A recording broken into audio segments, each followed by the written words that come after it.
Laymen's evangelical fellowship స్థాపకులు ఎన్ దానియేల్ గారు 63వ సంవత్సరం ఆగస్టు 4వ తేదీన చేసిన ప్రసంగము 146వ కీర్తన 5వ వచనం.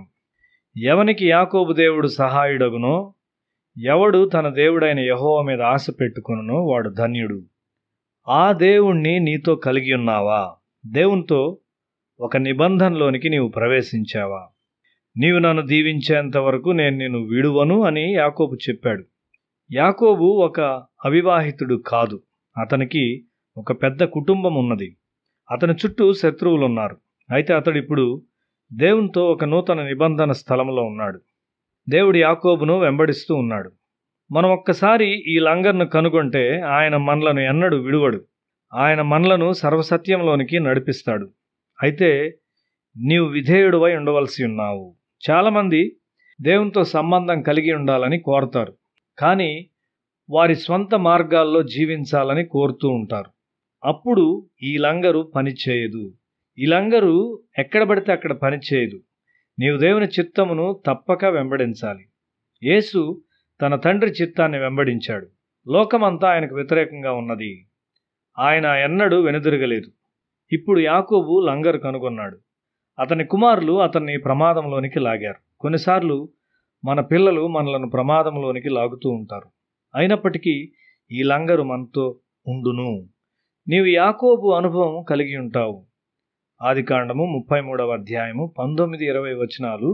మరియు అతడు తన గుడారములు వేసిన పొలము యొక్క భాగమును షెకెము తండ్రి అయిన హామోరు కుమారుల యొద్ద 100 వరహాలకు కొని అక్కడ ఒక బలిపీఠము కట్టించి దానికి ఏల్ ఎలోహేయి ఇశ్రాయేలు అను పేరు పెట్టెను. అతడు ఒక పొలము కొని అక్కడ ఒక బలిపీఠము కట్టాడు. అది అబ్రహామునకు ఒక అలవాటుగా ఉన్నది. మేమెక్కడికి వెళ్ళినను ఒక బలిపీఠాన్ని కట్టి మా లంగర్ను కూడా వేస్తాము. సర్వశక్తిమంతుడైన దేవునికి మేము ప్రార్థిస్తాము. అప్పుడు దురాత్మ శక్తులన్నీ వణుకుచూ ఉంటాయి. దుష్ట శక్తులు లోకమంతటా ఉన్నాయి. ఈ లంగర్ను కనుగొన్న వార్త లోకమంతా వ్యాపించింది. ఒక బలిపీఠమును కట్టిన ఒక బాలుడు ఇక్కడ ఉన్నాడు అని సాతాను చెప్తూ ఉన్నాడు. సత్యమును గ్రహించిన ఒకడు ఒక బలిపీఠాన్ని కడతాడు. దూతలు నీ ఇంటికి వస్తారు. నీవు ప్రార్థించుట నీ చిన్నపిల్లలు వారి కన్నులారా చూస్తారు. ఆదికాండము 35వ అధ్యాయము మొదటి 5 వచనాల్లో దేవుడు యాకోబుతో, నీవు లేచి బేతేలునకు వెళ్ళి అక్కడ నివసించి నీ సహోదరుడైన ఏశావు ఎదుటి నుండి నీవు పారిపోయినప్పుడు నీకు కనబడిన దేవునికి అక్కడ బలిపీఠమును కట్టుమని చెప్పగా, యాకోబు తన ఇంటి వారితోనూ తన యొద్ద ఉన్న వారందరితోనూ, మీ యొద్దనున్న అన్యదేవతలను పారవేసి మిమ్మును మీరు శుభ్రపరచుకొని మీ వస్త్రములను మార్చుకొనుడి. మనము లేచి బేతేలునకు వెళ్ళుదము.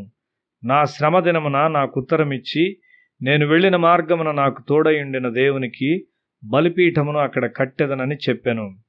వారు తమ యొద్దనున్న అన్యదేవతలన్నింటినీ తమ చెవులనున్న పోగులను యాకోబునకు అప్పగింపగా, యాకోబు షెకెము దగ్గర ఉన్న మస్తకి వృక్షము క్రింద దాచిపెట్టెను.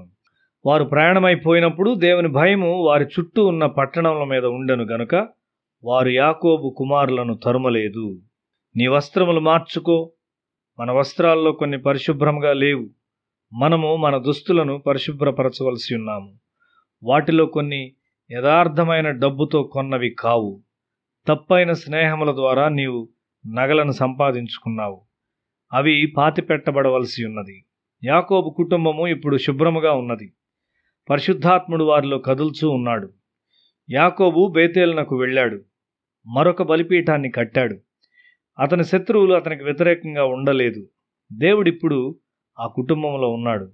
ఆ కుటుంబము నుండి యోసేపు మరియు ఇతర ప్రవక్తలు లేచుట్లో ఆశ్చర్యమే లేదు.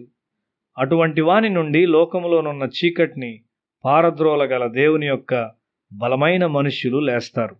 నీ పిల్లలు ఎక్కడ ఉన్నను వారొక దీవెనగా ఉంటారు.